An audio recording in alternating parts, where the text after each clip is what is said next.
Meanwhile, we have lots of questions for Tommy Curran. He joins us on the Harbor One hotline. He's brought to you by Drains by James. At Drains by James, they give a poop about your pipes. What's going on this week, Tom E. Curran? Lots going on.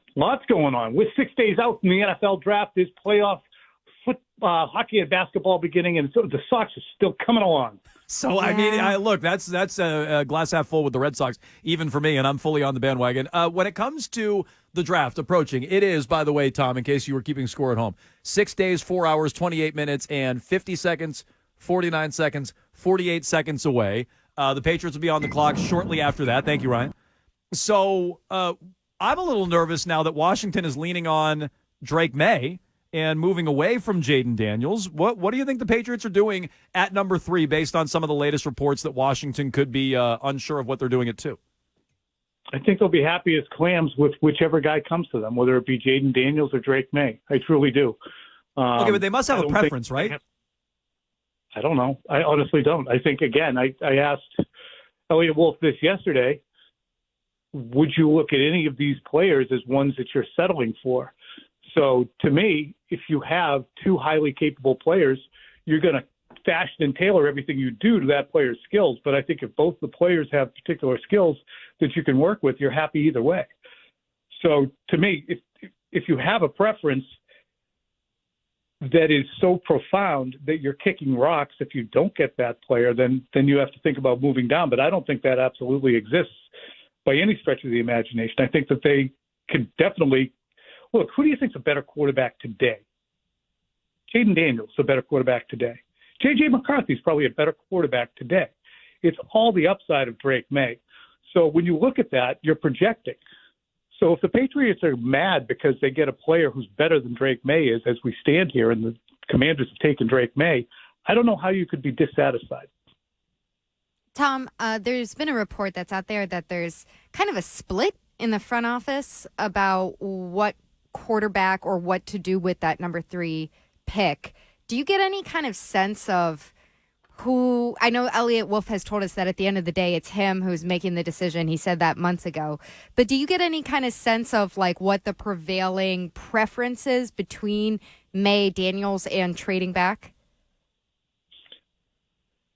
What seems to be the case, and again, I haven't gotten a sense of that, and while there might be a split, I don't think that there is any rancor or schism or anything else you'd want to call it. There might be divergent opinions, but ones that can certainly be bridged. Again, as I'm saying, all 3, including McCarthy, are players that they would feel good about, I believe. They don't have to worry about all 3. They're only going to have to worry about 2. But the perception I got in Albert Breer conversations and then Felger last night on BST was kind of saying that his understanding is that Mayo and Wolf seem to be more on the side of McCarthy, while Van Pelt and McAdoo seem to be more on the side of Drake May. I don't know that to be the case. I've had conversations this week that didn't indicate to me a massive McCarthy upswell. I know that he interviewed extremely well, and he is a magnetic personality, and that was one of the big takeaways from his meeting. But, their misgiving on him is the same as it is around with every team in the league. You just don't have the production. I mean, I think it was Dan Orlovsky who might have said it.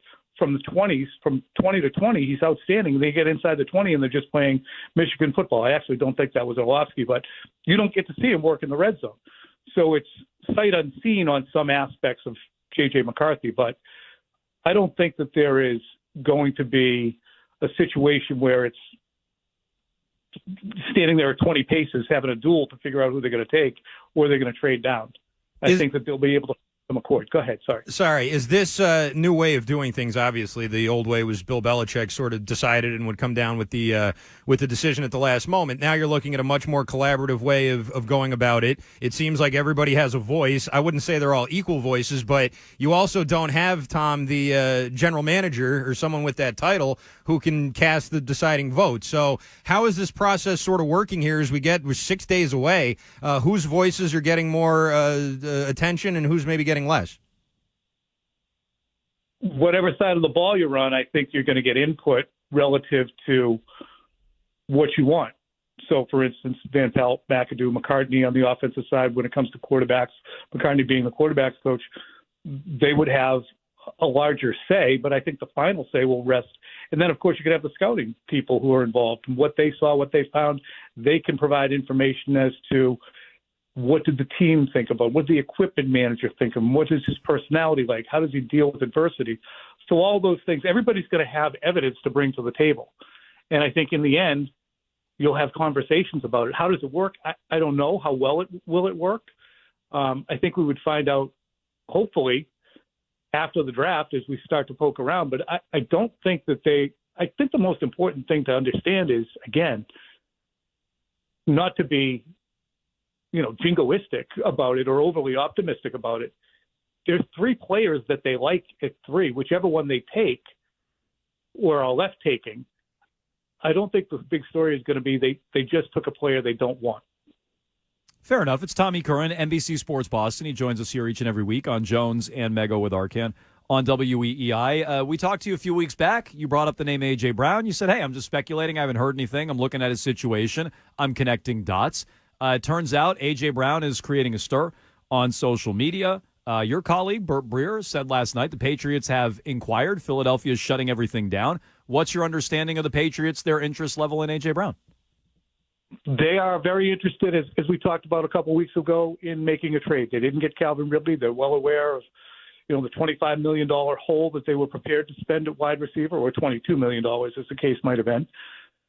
And they didn't get somebody. So what's the next place down? You have to look to try and figure out if you can find somebody and extract them from another team. A.J. Brown is actually, to me, not only a better player than Calvin Ridley or Brandon Ayuk or T. Higgins, he's also more cost-effective in that you have 3 more years left on his contract. And again, we talked about this. He's a guy who, in 2019, when the Patriots didn't draft him, and that was a lifetime ago for this franchise, but he was in tears when the Patriots didn't draft him. He was convinced he was coming here, wanted to come here. So I think it's interesting to continue to monitor, but also when you look at the fact in that Seth Wickersham, Don Van Natta article this week, that the Eagles spent a fair amount of time actually spitballing what Bill Belichick's head coaching tenure would look like in Philadelphia. I think there's probably fences to be mended with the head coach, Nick Sirianni, and the front office, or at least you don't want to look like you're setting your guy up to fail. Oh, yeah, Nick, not only were we talking to Bill Belichick, we just traded A.J. Brown to the team he was with. Good luck this year. I'm Tom, and I'm sorry to interrupt. You don't think A.J. Brown would want a new contract? Isn't that why he's squawking in Philly? I don't think he likes it in Philly. He's got 3 years left on it. That would be an aggressive move. Tom, what'd you make of Eliot Wolf's press conference, and what did you make of the comments that he had about, hey, we're not drafting from a place of need. Look what we did in free agency, especially on offense. I hated to say that actually stood out to me more than any quarterback or trade down conversation.